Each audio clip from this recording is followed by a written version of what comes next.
My lovely students, welcome to Mythological. Let us start another important session for quantitative aptitude section for ZAT examination. Start करते हैं session को. And if you have not already subscribed to the channel, make sure to subscribe to the channel. साथ में bell icon भी press कर देना और Telegram channel पे ज्वाइन कर लेना. And if you are liking the content, then make sure to like this session as well. The first question of this session. Pause the video and try to solve it. A right circular cylindrical vessel was filled with milk and water in the ratio 4:5. If X ml of the mixture was sold and replaced with X ml of the pure milk, then the ratio of milk to water in the final mixture becomes 57:60. The quantity of mixture sold is 10,800 ml less than the initial quantity of mixture in the vessel. If the radius of the vessel is 7 cm and 37 cm cube of the vessel is already empty, 37 cm cube is already empty, then find this should be 3700 centimeter.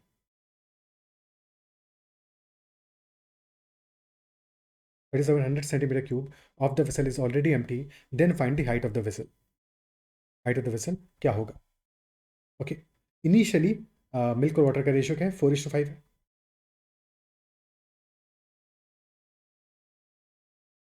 And final ratio is, this is initial ratio and final ratio is 57:60. और हो क्या रहा है initial से final में? Initially this is 4:5 ratio, then x ml of the mixture has been sold and that is replaced with x ml of the pure milk. So replacement हुआ है, यानी कि total volume initially is same as total volume finally. Volume initial is equal to volume final because replacement हुआ है.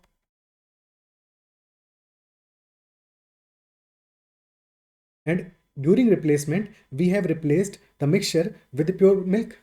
Pure milk से replace किया है, तो जब भी रिप्लेसमेंट का हम कैलकुलेशन करेंगे, always calculation is based on that factor, that part of the mixture which has not been use in the replacement. तो रिप्लेसमेंट हमने मिल्क को यूज किया है, नहीं कि हम जो कैलकुलेशन करेंगे that will be done on water. तो water concentration initial and water concentration final that will be compared. तो इनिशियली टोटल अगर हमारा 9 यूनिट्स है, तो out of 9 units water is 5 and finally total is 60 plus 57 yani 117. So out of 117 units, 60 units is water.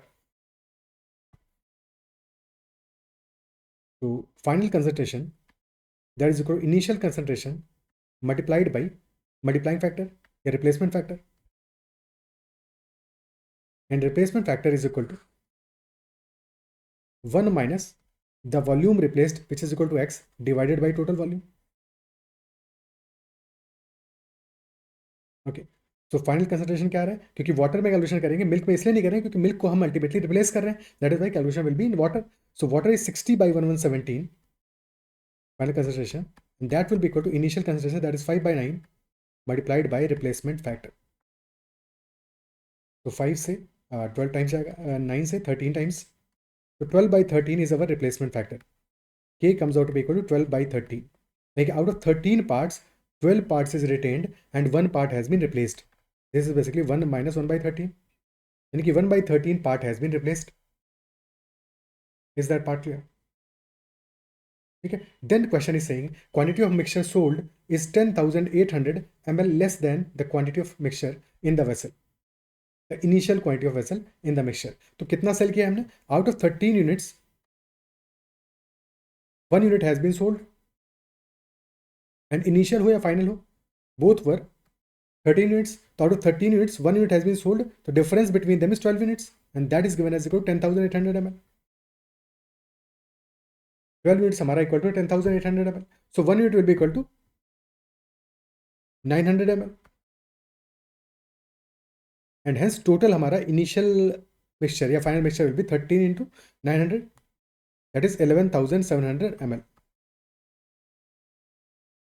तो volume मिल गया हमें, that is 11,700 ml. क्या ये क्लियर है? और 1 millilitre is equal to 1 centimetre cube.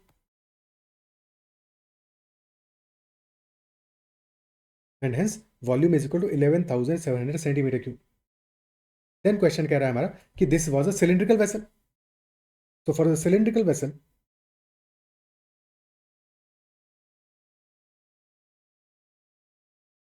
total volume is pi r square h, and question asking about height of the vessel while radius is given. So volume is pi r square h, r is equal to 7, and total volume क्या होगा? Since 1300 centimeter cube of the vessel is empty, So total volume will be 11,700, the filled part plus empty part, that is 3700. So this will be 22 by 7 into r square, yani 7 into 7 into h, and that will be equal to 11,700 plus 3,700. So that will be 15,400. 15400. 7 से 7 cancel out होगा, 22 instead of 7 is 154. So h will be equal to 100. Height of the vessel will be equal to 100 centimeter. Option E will be the answer.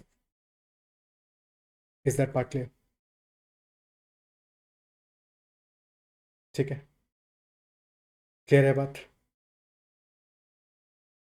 Now let us see the same thing from another perspective, because ultimately in this case we are doing replacement. Okay, so in case of a replacement, initial volume and final volume remains unchanged. Both are same. Initial as well as final, both are exactly same. So once understand the first part of this question with the comparison. So initially the volume was 4:5. This was initial volume, and finally after replacement the volume is 57:60. So initially 4 plus 5 total हो गया हमारा 9 units, and finally this is 57 plus 60 यानी 117 units. अब क्योंकि volume तो same ही रहा होगा, initial and final volume will be same, exactly same, unchanged, तो वॉल्यूम को इक्वेट करते हैं, इक्वल करते हैं. सो इनिशियली 9 है, फाइनली 1117 है, तो 9 और 117 दोनों को इक्वल करते हैं. तो since 117 is already multiple of 9, this is 13 into 9. तो let us multiply initial volume also by 13, तो दैट हम कंपेयर कर सकते हैं, कर सके चीज़ों को. तो milk will also B multiplied by 13, water will also B multiplied by 13, यानी कि initially this is 52, milk is 52, water is 65, and total is 117, while finally also total is 117 and milk is 57 and water is 60. But इस process में हमने किया क्या है, we have removed some part of the mixture, x ml of the mixture, and then added x ml of pure milk. So we have removed mixture and added pure milk. तो क्या चीज़ हमने add किया है, we have added milk but we have not added water. यानी कि water सिर्फ और सिर्फ रिमूव हुआ है बट ऐड नहीं हुआ है. तो focus on water part. Water initially was 65 units in total 117, and finally water is 60 units in total 117, और वाटर को हमने ऐड नहीं किया है, सिर्फ रिमूव किया है. तो from 65 units water is now 60 units.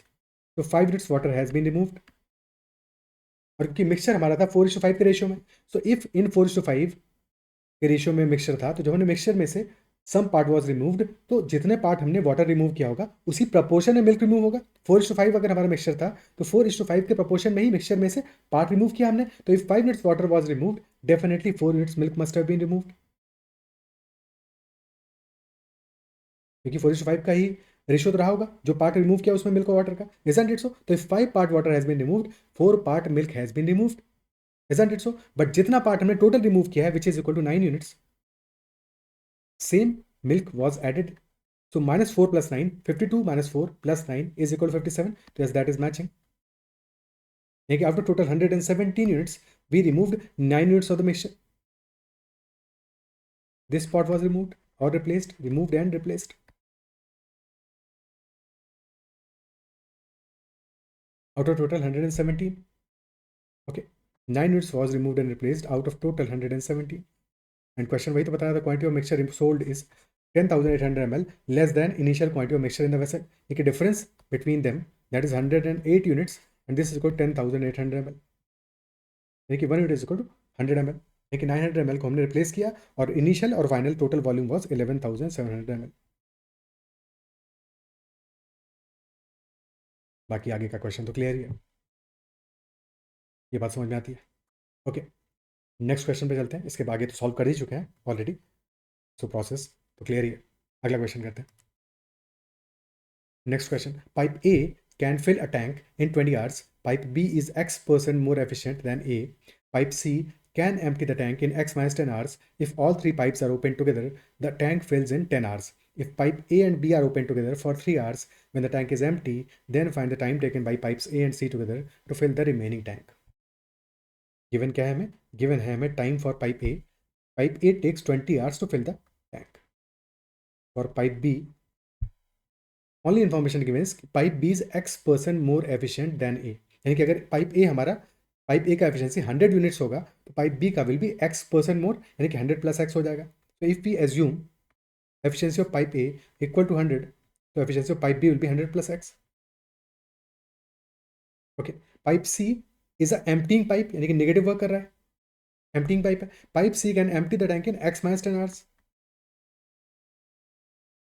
And if all three pipes are open together, then tank fills in 10 hours. So if all three pipes A, B and C, all of them are working, then time taken to fill the tank is 10 hours. Okay. So for pipe A, we have assumed time as well as efficiency. So work or total capacity will be equal to time into efficiency. So that will be equal to 20 into 100, 2000. So 2000 units will be total work done in filling the tank. So end में when A B and C all are working, तब भी तो work हमारा total 2000 ही होगा.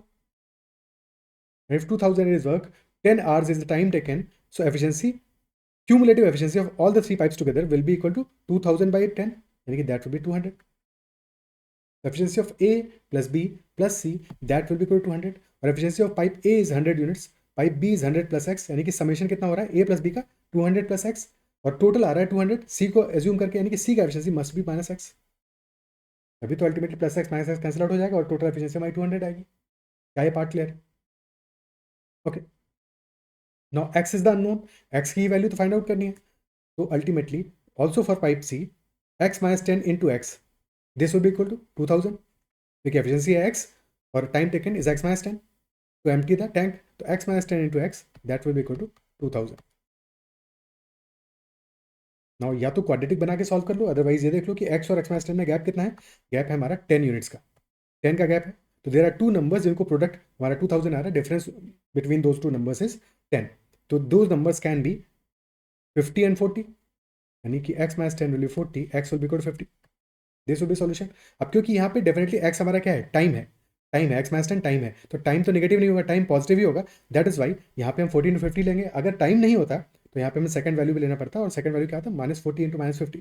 लेकिन in that case x minus 10 would have been minus 50 and x would have been minus 40.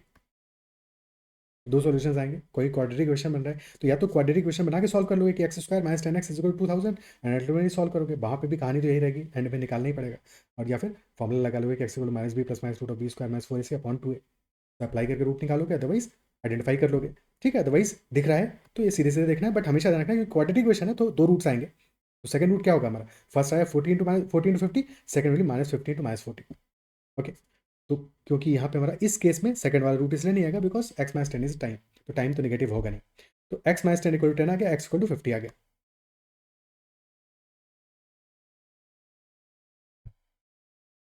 Okay. तो यहाँ से हमें ए की वैल्यू मिल गई, ए इज 20, टाइम तो 20 आ गया था. सी के लिए टाइम आ गया हमारा 40 आवर्स का, और बी के लिए एफिशिएंसी मिल गई, तो वहाँ से हम बी के लिए भी टाइम निकाल लेंगे. और इनफैक्ट टाइम निकालने की जरूरत नहीं, हमें तो एफिशिएंसी निकालना है, वर्क तो पता ही है.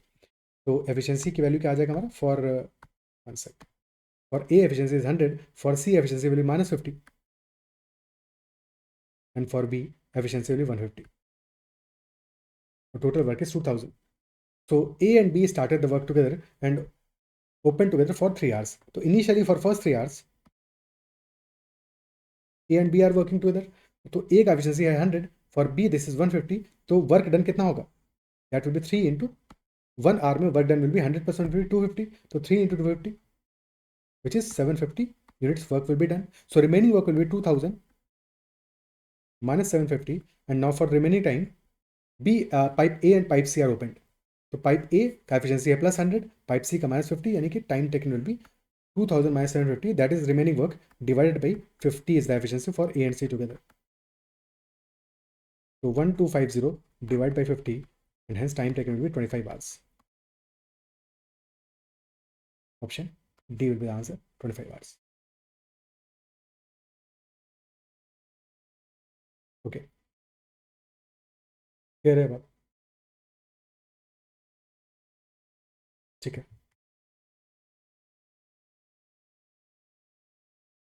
आगे बढ़े. अब या तो तुमने देखो 100 और x मान लिया, अदरवाइज ये सोचते कि हमारा pipe A is filling the tank in 20 hours. Pipe B के लिए हमें पता नहीं है, pipe C is filling the tank in x minus 10 hours. Assume कर लेते हैं, let us say efficiency of pipe A is equal to 1 unit, work हमारा 20 हो जाएगा in that case.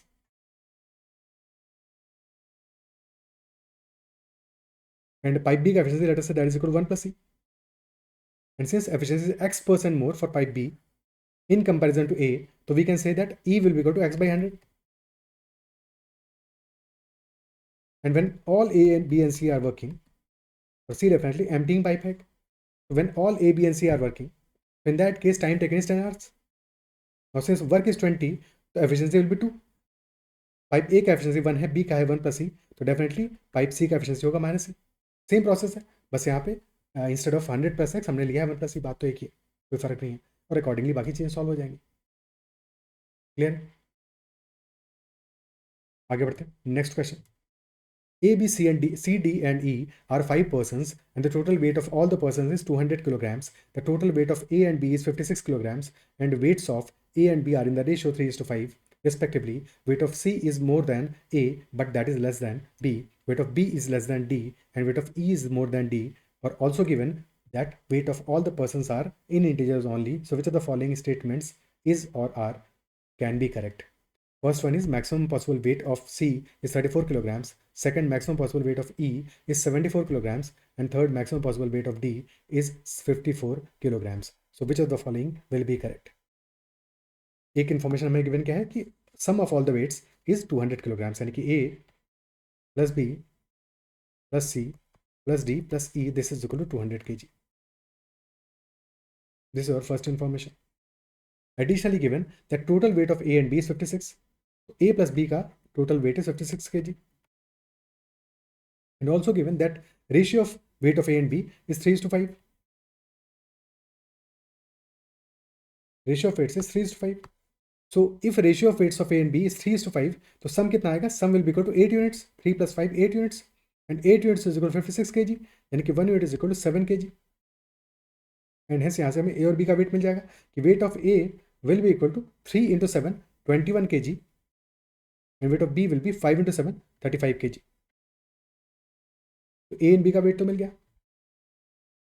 And also given that weight of C is more than A but less than B. Like definitely weight of C will be between 21 and 35. More than A but less than B. और also given that all the weights are in integers. तो अगर C का weight हमारा between 21 and 35 है तो definitely more than 21 and less than 35 है, और क्योंकि integer में होना है so minimum value of C will be 22 and maximum value will be 34. यानी कि for C the weight will actually be between 22 and 34 with equality on both sides. So maximum weight of C will be 34 and minimum weight of C will be 22. तो first statement तो correct हो गया कि maximum possible weight of C is 34 kg. This is correct. First one is correct. Okay, और अगर first one correct हो गया तो डेफिनेटली यहाँ से फिर ऑप्शन बी या फिर ऑप्शन डी तो आंसर नहीं होगा. तो इधर ए विल बी द आंसर और सी विल बी द आंसर और ई विल बी द आंसर, क्योंकि फर्स्ट तो करेक्ट है. और अगर सेकंड को भी सिर्फ चेक कर लें तो हमें पता लग जाएगा if second statement is also correct then definitely the answer will be option E. If second statement is not correct then answer हमारा ए और सी में से कोई एक हो सकता है. Okay, anyway so A plus B तो आइडेंटिफाई कर लिया. For C plus D plus C what will be sum of the weights, क्योंकि टोटल वेट है 200 माइनस 56, तो वेट का sum for C plus D plus E this will be 144 kg. Also given that weight of B is less than D. Weight of B is less than D और weight of B हमारा है 35 kg. तो weight of D will be greater than 35 kg.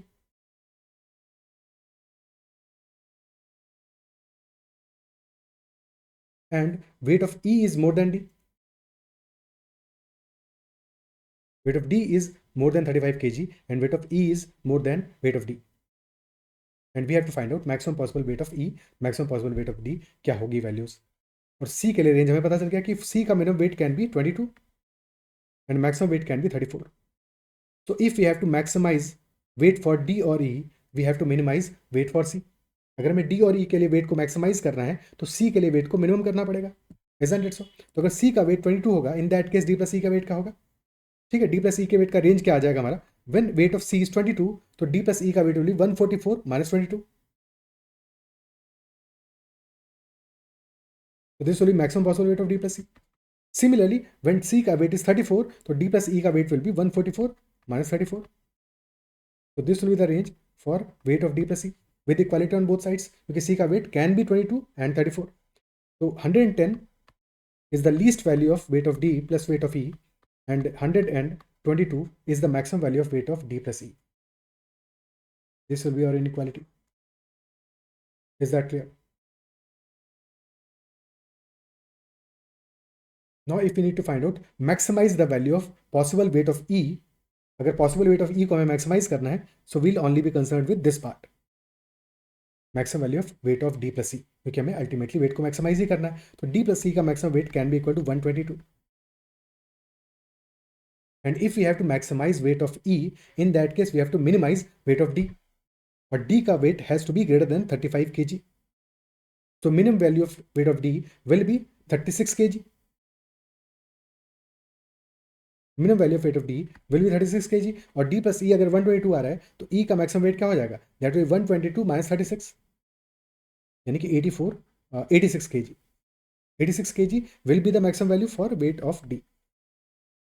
Is that clear? So definitely second statement is incorrect. Maximum weight of D will be 86, maximum weight of E will be 86 kilograms. Similarly, अगर हमें weight of D को maximize करना है तो weight of E को हमें minimize करना पड़ेगा. But at the same time weight of E will be greater than weight of D. दोनों का weight अगर equal होता, if D and E का weight equal होता तो weight क्या होता? 122 डिवाइड बाई 2 यानी कि 61 kgs होता. But definitely weight दोनों का equal नहीं हो सकता. E का weight will be more than weight of D. Is that it so? ठीक है, तो क्या वेट हो सकता है? 60 एंड 62 हो सकता है. बिकॉज अगर हम 1 का डिफरेंस रखेंगे दोनों के बीच में तो वेट हमारा इंटीजर में नहीं आएगा अल्टीमेटली, क्योंकि 1 पहले ही सेपरेट कर लो, 121 बाई 2 यानी कि 60.5 एंड 61.5 वेट हो जाएगा, जो कि इंटीजर नहीं होगा और हमें वेट चाहिए इंटीजर में भी. So that is why 60 and 62 will be the definite values. And in that case weight of D will be maximum which will be 60 kilograms and weight of E will be 62 kilograms. So that is the maximum value of weight of D in that case. क्या ये clear है? अच्छा, if weight of D maximum is 60 kgs, तो can we say that weight of E minimum will be 62 kgs? Can we say that? क्या ये कह सकते हैं? ये नहीं कह सकते. क्यों नहीं कह सकते? बिकॉज D प्लस E के वेट का equal to 122, this is the maximum possible weight of D plus E. Minimum possible weight of D plus E is 110. तो यहाँ से हमें E का वेट का मिनिमम वैल्यू मिलेगा. D का वेट का मिनिमम वैल्यू डेफिनेटली 36 होगा, बिकॉज D का weight has to be greater than 35 kgs. तो minimum weight of D will definitely be 36 kgs, but minimum weight of E will not be equal to 62 kgs. This is not minimum value for weight of E. So minimum value of weight for E क्या होगा? When we are saying that D plus E का minimum sum will be 110. Okay, and in that case अब हम maximise करें D का wait, तो वहाँ से ई का वेट का हमें मिनिमम वैल्यू मिलेगा. सो डी का वेट मैक्सिमाइज करना होगा, इक्वल विल 55. तो maximum value for D will 54 and for E will be 56. So this value 56 will be minimum weight of E. So minimum weight of D is 36, maximum weight of D is 60, minimum weight of E is 56 and maximum weight of E is 86. Definitely हमारा second और third दोनों ही statement incorrect है. Option हमारा A answer है कि only one is correct. Okay, is that part clear? क्या ये question clear है? बढ़िया क्वेश्चन था.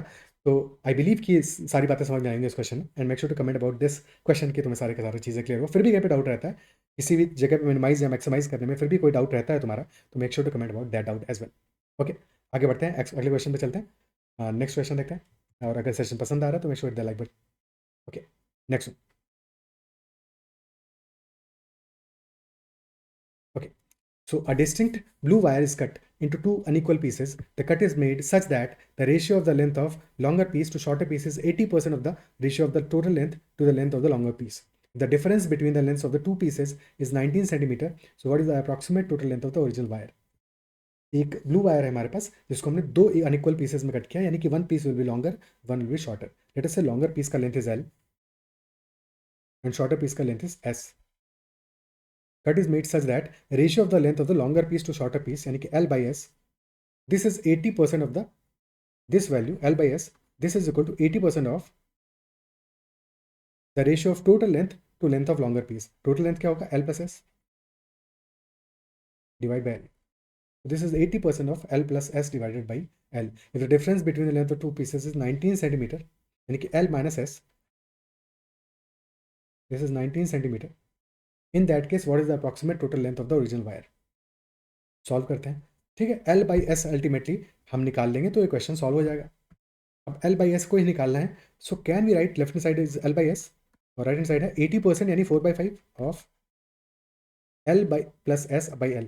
और तो L plus S by L will B L by L यानी कि 1 प्लस S by L. तो इंस्टेड ऑफ दो अननोन रखने के अगर हम लिख दें कि L by S this is equal to X, if L by S is equal to X यानी कि S by L will be equal to 1 by X. Left hand side is X, तो X will be equal to 4/5 into 1 plus 1 by X. LCM ले लेंगे. So this will 4 into X plus 1 divide by 5x and if that is equal to X multiply कर दो 5x से, तो 5x square will be equal to 4 times x plus 1 यानी 4x plus 4. Quadratic बन गया 5x square minus 4x minus 4, this is equal to 0. मैं यहाँ पे सीधे से रूट तो नहीं दिख रहा है तो फॉर्मूला अप्लाई करना पड़ेगा. That x will be equal to minus B which is 4 plus minus root of B square which will be 4 square 16 minus 4ac, तो minus minus 4 into 5 that is 80. Root of 16 plus 80 divide by 2a यानी 2 into 5 which is equal to 10. 4 plus minus root of 96 by 10.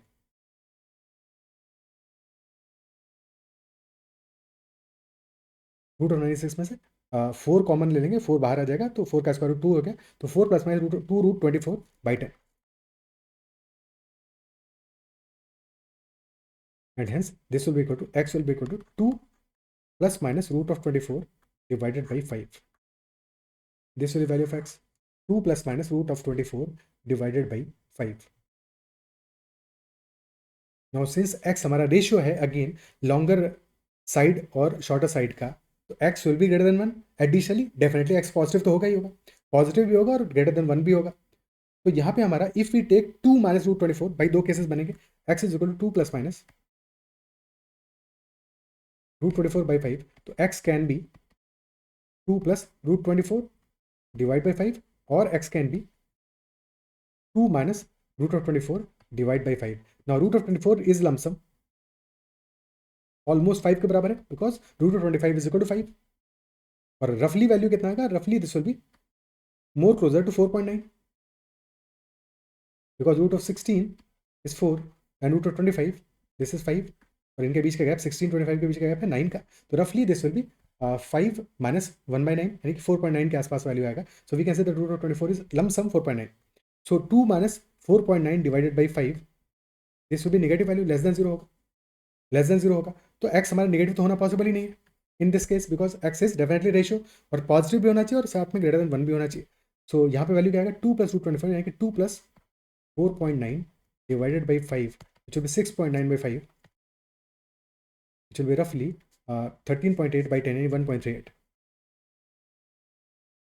and this value will be acceptable यानी कि x has to be 1.38. x cannot be less than 0. तो हमें एक value मिल गया that x is definitely equal to 1.38 approximately.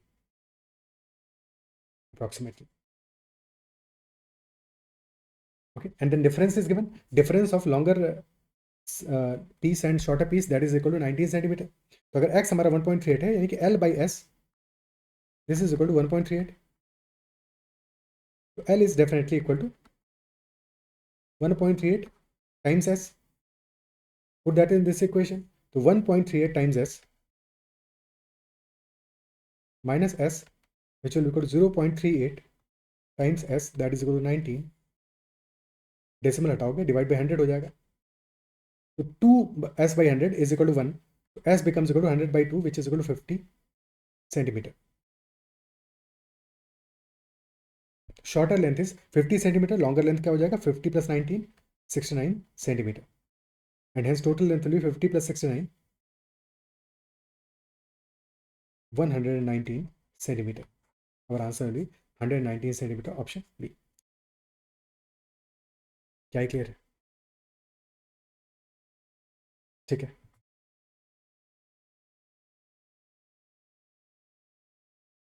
Next question पे चलते हैं.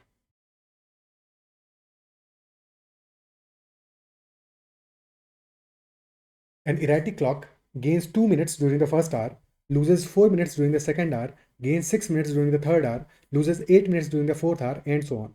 If the clock is set correctly at 12 noon on a Monday, so what will be the time shown by this clock exactly 24 hours later? Time shown by this clock exactly 24 hours later. तो first hour में क्या होगा? R1 में the clock gains 2 minutes. In R2 the clock loses 4 minutes. In R3 the clock gains 6 minutes. In R4 the clock loses 8 minutes, and so on. The same process goes on. Net to net in 2 hours क्या हो रहा है? R1 में it is gaining 2 minutes, R2 में 4 minutes lose कर रहा है, R3 में again 6 minutes gain कर रहा है, और R4 में 8 minutes lose कर रहा है. तो effectively in 2 hours it is gaining 2 minutes and losing 4 minutes, and losing 2 more minutes, and effectively plus 2 minus 4, it is losing 2 minutes in 2 hours. Similarly in the next 2 hours, plus 6 minus 8, it is losing 2 minutes in next 2 hours as well. और यही same pattern आगे भी continue होगा. In R5 it will be gaining 10 minutes, and in R6 it will be losing 12 minutes, यानी कि again it will be losing 2 minutes in the next 2 hours. देखिए, in every 2 hours it is losing 2 minutes. और question पूछा है 24 hours के बाद में क्या सिनेरियो बनेगा. तो if it is losing 2 minutes in every 2 hours, तो in 24 hours it will be losing 24 minutes. The time shown will be 12 noon से 24 hours के बाद में देख रहे हैं, तो 12 noon minus 24 minutes, and hence answer will be 11:36 PM. 11:36 AM. AM हो जाएगा 11:36 AM, क्योंकि 12 noon पे हम बात कर रहे हैं. Option E will be the answer. Okay. Straight forward question था. ठीक है. Next question. Two boats P and Q have speeds of 21 km per hour and 28 km per hour in still water. There are two boats P and Q, and their speeds in still water are 21 km per hour and 28 km per hour. And speed of the stream is 7 km per hour. So accordingly, we can find out downstream and upstream speed for both boats P and Q. They both travel from point A to B in the downstream direction and return back to A.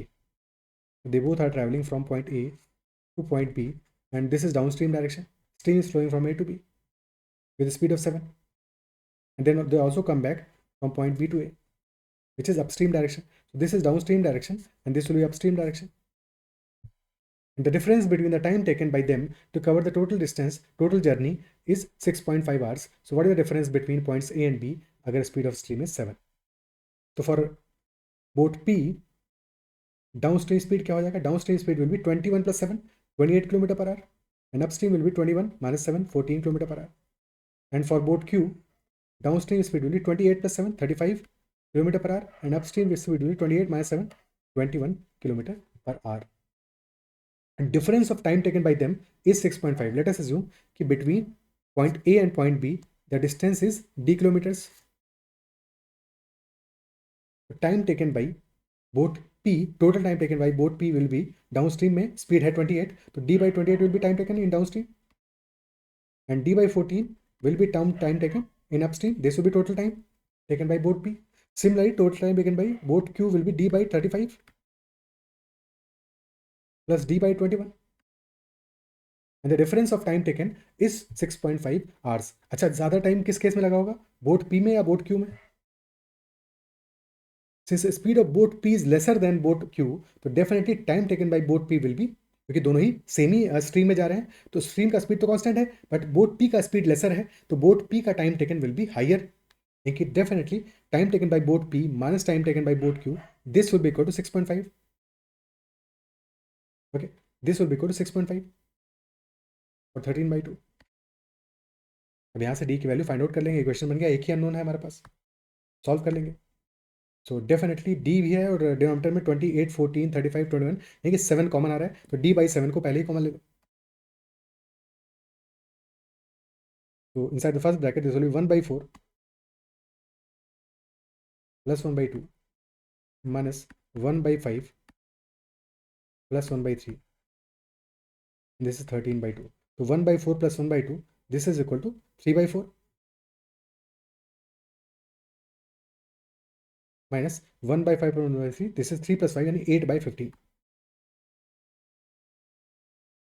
d/7 into, again take LCM of 4 and 15, 60 हो गया, तो 50 into 3 45 minus 32, तो d/7 into 13 upon 60, this is equal to 13 upon 2, 13 से 13 cancel out हो जाएगा, तो यहाँ से d हमारा इक्वल टू आ जाएगा 7 into 60/2, तो 7 into 30 that is 210 kilometers.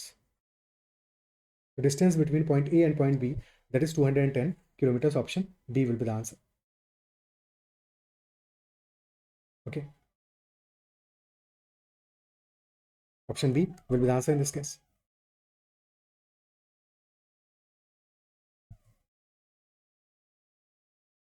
Is that part clear?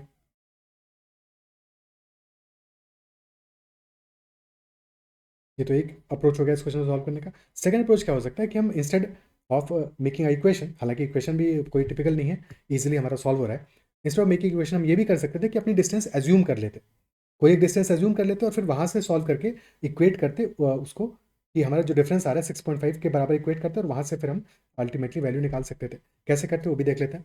तो वी नो फॉर पाइप नहीं, for both P and both Q, downstream and upstream speeds are, for both P they are 28 and 14, for both Q they are 35 and 21. Okay, so we can assume a distance that is the LCM of all these values, 28, 14, 35 and 21. So 7 तो definitely आ रहा है हमारी distance में, 7 multiplied by this is 7 into 4, 7 into 2, तो 7 into 4 into 3 into 5. Let us say this is our distance. ये हमने अपना distance assume कर लिया. And if this is distance, तो in that case time taken by both P downstream क्या होगा, divide by 28 करोगे, तो divide by 7 into 4 कर रहे हो, तो यानी कि 3 into 5 15 will be time taken by both P in the downstream. Upstream में टाइम क्या होगा, डिवाइडेड 14 करोगे तो 15 into 2 30. Similarly time taken by boat Q down stream में क्या होगा, 35 से डिवाइड करो 75 से, तो 4 into 3 12 विल बी टाइम. 35 से डिवाइड कर 7 into 5 से, तो 4 into 3 will be our time. Similarly upstream 21, 7 into 3 से डिवाइड करो 4 into 5 20 hours will be time. तो time taken by boat P is 15 plus 30 45 hours, and time taken by boat Q is 12 plus 20 which is 32 hours. The difference between the time taken is 13 hours.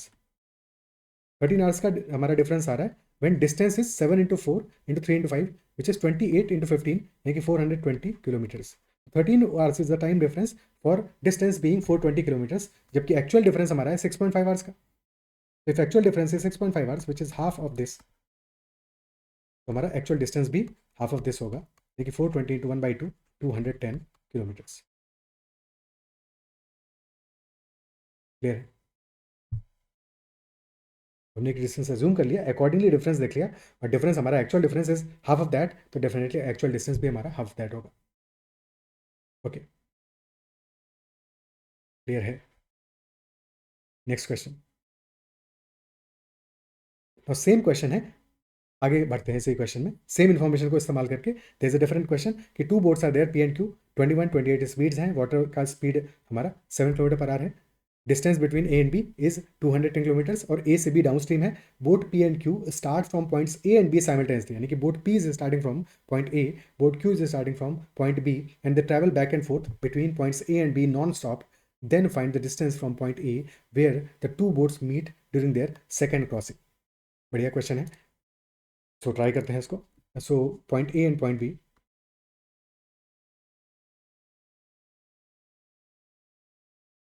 boat P is starting from point A and boat Q is starting from point B, and downstream हमारा is from A to B. This is downstream. Okay, so boat P is going from A to B, यानी कि boat P is going in the downstream direction and boat Q is going in the upstream direction initially before meeting. So they both are going towards each other and they will be meeting at some point. That will be their first meeting. And in this case, speed of boat P boat P is going downstream, so speed will be 21 plus 7, 28 km per hour. And speed of boat Q will be 28 minus 7, because for boat Q this is upstream, so that speed will be 21 km per hour. And since they both are going in the opposite directions, तो relative speed क्या होगा, speed is add up हो जाएगा.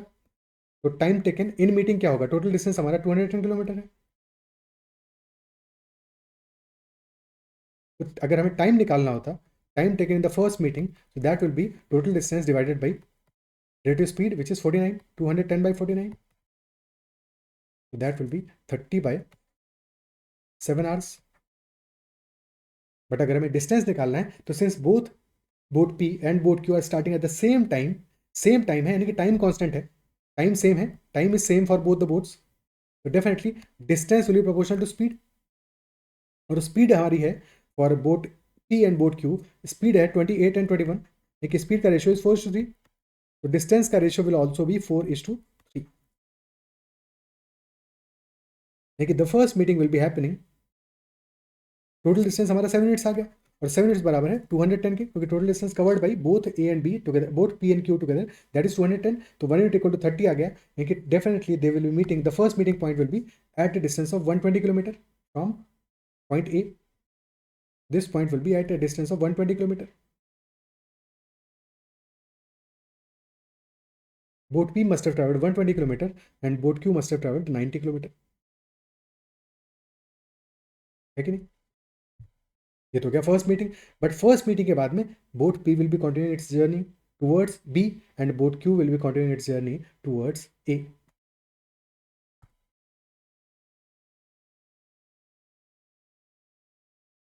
Let us say boat P reach this point and then it continues its journey towards, थोड़ा सा diagonally बनाते हैं ताकि ज़्यादा क्लियर है.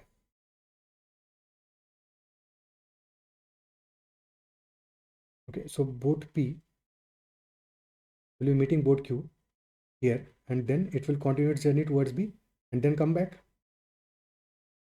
Similarly, boat Q started its journey, met boat P and then continued its journey towards A and then will come back for the second meeting.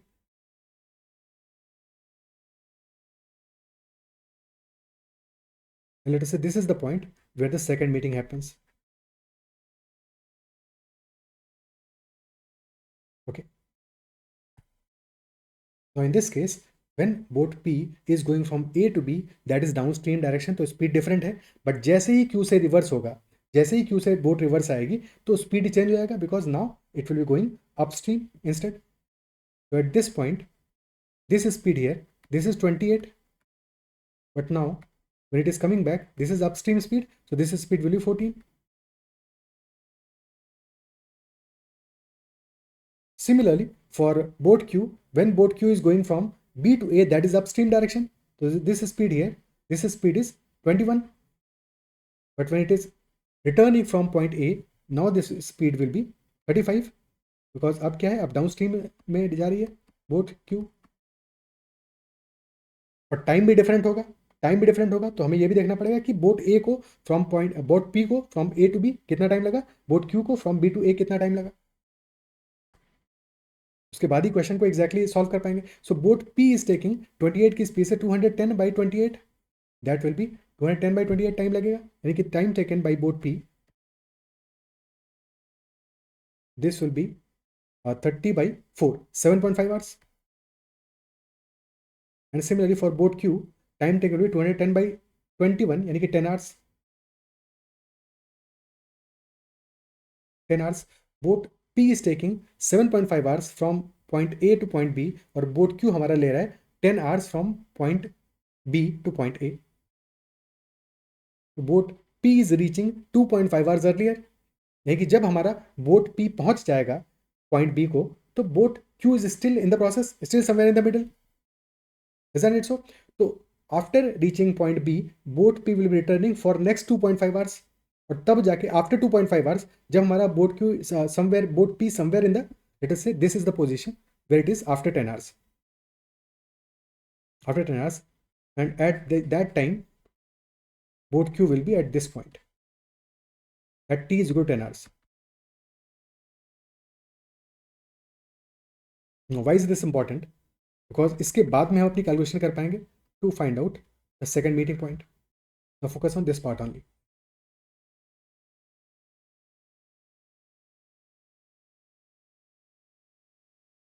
At t is equal to 10, this is the point where boat Q is and will be coming back with the speed of 35, and this is the point where boat P is now and is coming back at the speed of 14. So what will be this distance traveled? This is distance traveled in 2.5 hours by boat P और speed है 14 की, तो क्या distance travelled हो जाएगा? This will B 2.5 into 14 which will be equal to 35 kilometer. 35 kilometer will be this distance. The remaining distance that needs to be traveled by both P and Q together to meet for second meeting. So that distance is 210 minus 35 and hence 175 kilometers.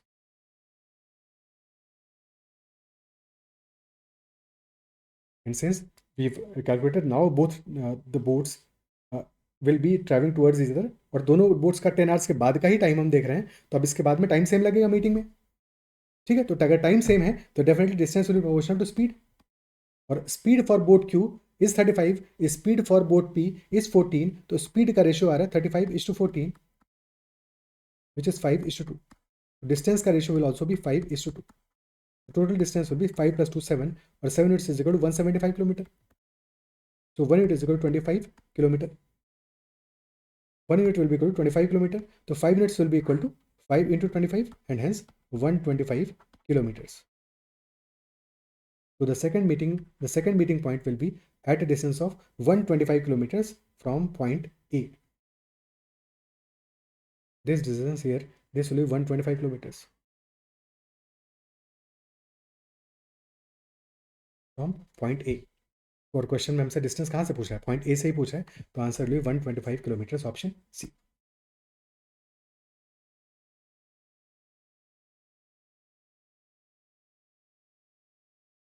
Is this part clear?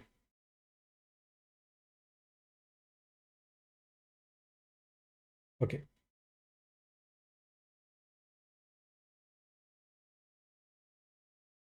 और time भी पूछता तो accordingly time पता लगा था. 10 hours already निकाल चुके हैं, इसके बाद में कितना टाइम बचेगा? 125 एट द स्पीड ऑफ 35, तो 125/35, तो that will be time, remaining time ये 25/7, तो 10 + 25/7 time for meeting 2, that will B 10 + 25/7 which is 95/7 hours.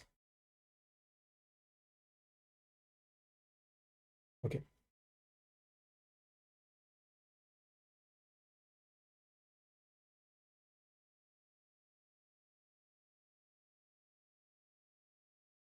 Clear है? आगे बढ़ते हैं.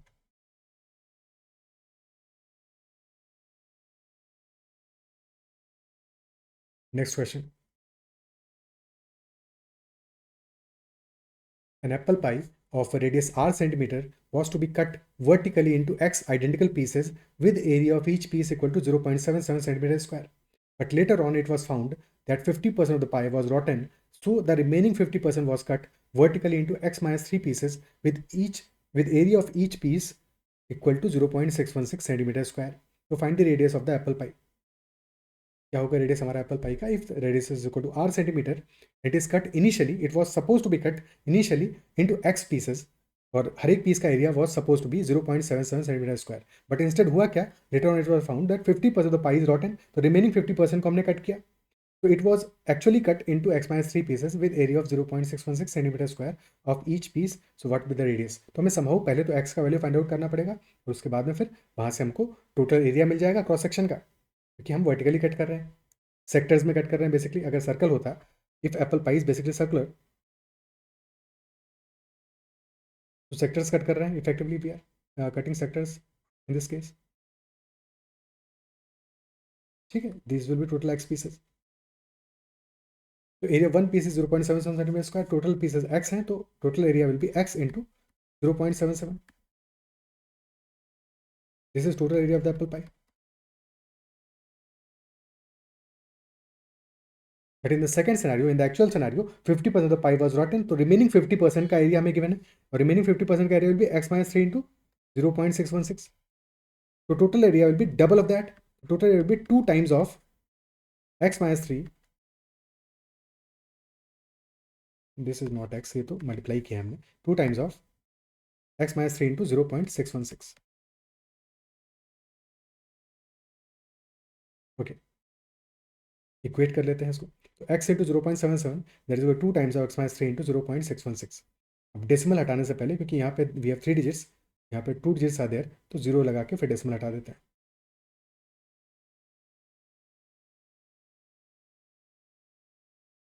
ओके. नाउ 11 से तो दोनों ही मल्टीपल हैं. 77 का भी है क्या? 11 से पहले सिंप्लीफाई कर लेते हैं. This will be 70 and this will be 56. Then 7 से दिस विल बी 10. 14 से चला जाएगा, 5 हो जाएगा. सीधे सीधे 14 से ही जा रहा है. तो this will be 5 and this will be 4. तो 5x is equal to 8 into x minus 3, which is equal to 8x minus 24. 3x is equal to 24, तो x will be equal to 8. x equal to 8 आ गया. हमें निकालना है radius of the apple pie. तो total area will be, total area seen from up, seen from the top, that will be pi r square. और x equal to 8 आ गया, तो यहाँ से टोटल एरिया मिल ही जाएगा. सो पाई r square,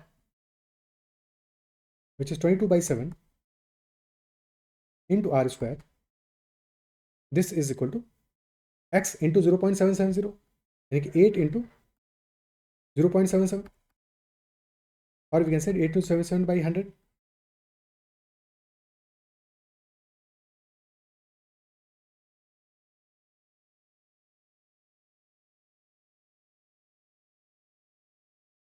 Okay, so r square comes out to be equal to 4 into 7 by 100.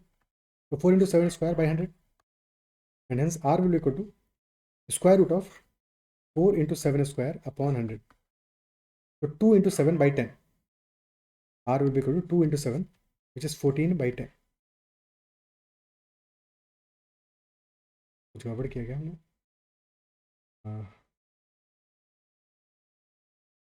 ठीक है, x को 8 आया था, तो 8 इंटू 0.77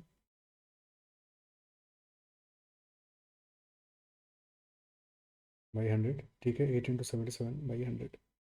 ठीक है ठीक है ठीक है. तो 22 हो गया.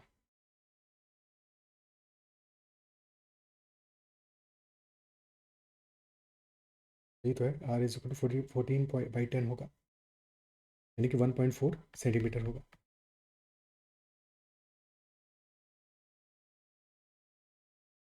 Radius of the apple pie. Options गड़बड़ दिए हुए थे. डायमीटर लिख देते ज़्यादा बेटर होता. ठीक है, यहाँ पे डायमीटर कर देना चाहिए. Instead of radius, diameter of the apple pie. Since radius is equal to 1.4 centimeter, so diameter of the apple pie, that will be equal to 2.8 centimeter. Option D.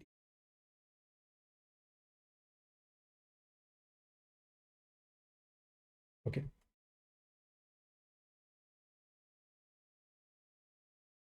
Clear है?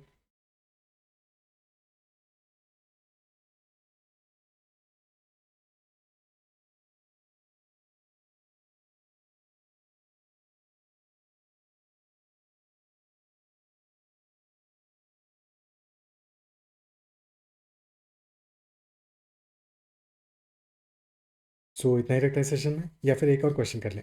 तो एक और क्वेश्चन कर लेते हैं, फिर सेशन को wrap up करते हैं. एक और क्वेश्चन करते हैं. Next one. A takes x days to complete a work. B and C take x plus 5 and x minus 4 days respectively to complete the same work. If the time taken by A and B together to complete the work is equal to the time taken by C alone, to find the time taken by A, B and C together to complete the same work if they work on alternate days such that A and B work on every odd day starting with day 1 and C works on every even day. Initially हमें information क्या given है? A is taking x days to complete a work while B is taking x plus 5 days and C is taking x minus 4 days. if the time taken by A and B together to complete the work is equal to time taken by C alone. So time taken by A and B together, that is equal to time taken by C alone. तो अगर A और B का साथ में जितना time लगेगा उतना ही time C ले रहा है, यानी कि दैट इम्प्लाइज कि एफिशिएंसी भी A and B का together will be equal to efficiency of C. Isn't it so? Or efficiency is inversely proportional to time.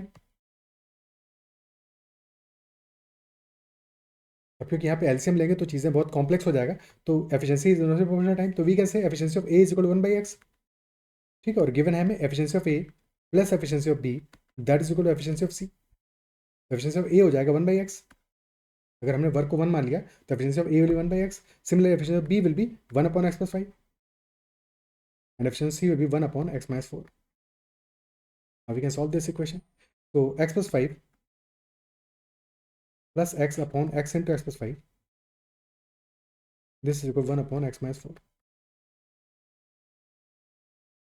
तो मल्टीप्लाई क्रॉस मल्टीप्लाई कर लो, तो x-4 into 2x+5, this is equal to x square plus 5x. So this is 2x into x, 2x square plus 5x minus 8x and minus 3x minus 20. This is equal to x square plus 5x. 2x square minus x square, this becomes x square minus 8x minus 20. This is equal to 0. So sum is equal to 8, product is minus 20. तो क्या दो values हो सकता है? This can be 10 and -2. x can be 10 and -2. Now definitely since x हमारा क्या है, x is time, x must be 10 और -2 तो हो नहीं सकता, तो x must be equal to 10. ठीक है, तो वही लिखते हैं x square minus 10x plus 2x minus 20 is equal to 0. देखिए x minus 10 into x plus 2 is equal to 0.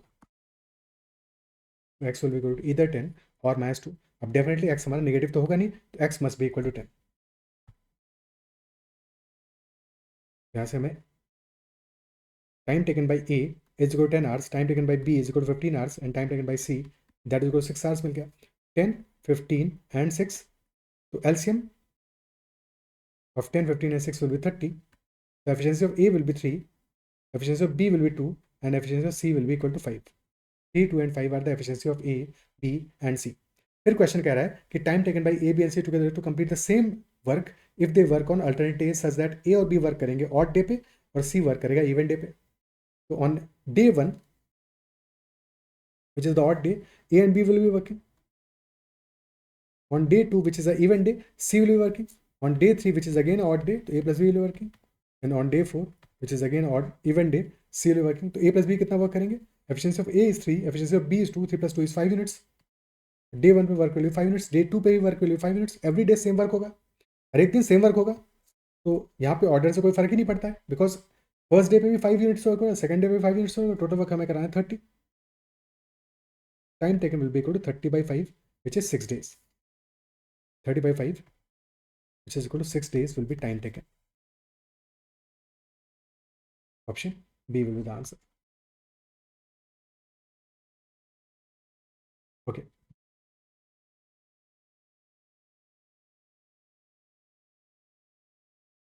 ये तो हो गया इसको प्रॉपरली जो हमने सॉल्व किया. बट जब भी कभी ऐसा क्वेश्चन गिवन हो जहाँ पे कि हमें क्वेश्चन इन्फॉर्मेशन दे रहा है कि time taken by A and B together to complete the work is same as time taken by C alone, यानी कि efficiency of A plus efficiency of B that is equal to efficiency of C. If that is given,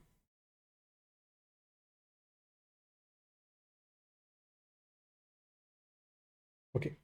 और या फिर somehow ये given हो कि A is taking, let us से question ये कहता, ये बात कहे या ये कहे कि A is taking x days, B is taking x plus 5 days and A and B together are taking x minus 4 days. दोनों बातों में कोई फर्क नहीं है, because ultimately A and B are taking together x minus 4 days कहो या कहो C is taking x minus 4 days together, but A और B साथ में मिलकर जितना टाइम ले रहे हैं उतना ही टाइम C ले रहा है. दोनों बातें एग्जैक्टली सेम है. ठीक है, दोनों बातें एग्जैक्टली सेम है, बिकॉज यहाँ पे efficiency of C is same as efficiency of A plus B, यानी कि A और B मिलकर जितना टाइम ले रहे हैं उतना ही टाइम C भी ले रहा है. तो चाहे तुम्हें इन्फॉर्मेशन C के लिए दिया हो या A प्लस B के लिए दिया हो, दोनों बातें एक ही है, एज लॉन्ग एज ये इन्फॉर्मेशन गिवन है that efficiency of A plus B is equal to efficiency of C. तो ऐसे में अगर हमें ए और बी का इन्फॉर्मेशन गिवन है और ए प्लस बी का इन्फॉर्मेशन निकालना है और तीनों को अगर हम कनेक्ट कर रहे हैं, तो चेकआउट कि for A and B together time taken is x-4, time taken by A alone is x and time taken by B alone is x+5. Okay, तो जब साथ में काम कर रहे हैं तब टाइम टेकन है x-4. ए को 4 डेज ज़्यादा लग रहे हैं, A is taking 4 more days and B is taking 9 more days because x-4 से x+5 9 का गैप है. तो A is taking 4 more days and B is taking 9 more days. ठीक है, so time taken by A and B together in such a case will be equal to square root of extra days taken by A, which is equal to 4, multiplied by extra days taken by B in comparison to A and B together. So this will be equal to square root of 9 into 4, which will be equal to 6. The time taken by A and B together will be equal to 6. फिर से एक बार summarise करते हैं. If A is taking A and B together are taking T days to complete a work, and A is taking T plus A days and B is taking T plus B days, in that case time taken by A, which is equal to T, this will be equal to T will be equal to square root of A into B.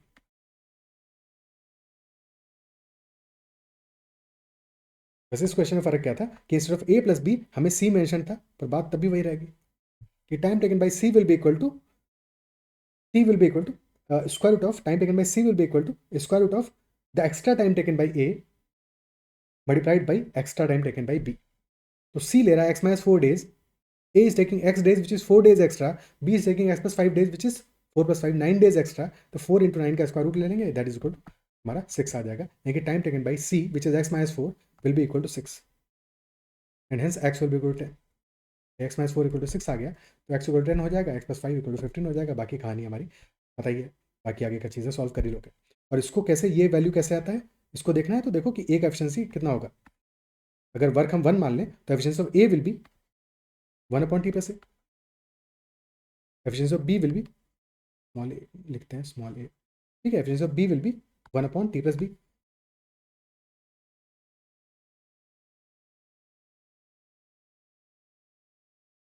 ठीक है, और दोनों साथ में काम कर रहे हैं तो एफिशिएंसी कितना है, तब टाइम टेकन है हमारा टी, तो 1/t together. Now solve this equation and you will get this result that t is equal to square root of ab. Okay, on that note इस सेशन को यहीं पे एंड करते हैं. और आई बिलीव जो भी क्वेश्चन डिस्कस किए सारे के सारे क्वेश्चन क्लियर होंगे और मजा आएगा सेशन में, काफ़ी कुछ सीखने को मिला होगा. Make sure to give your feedback in the comment section.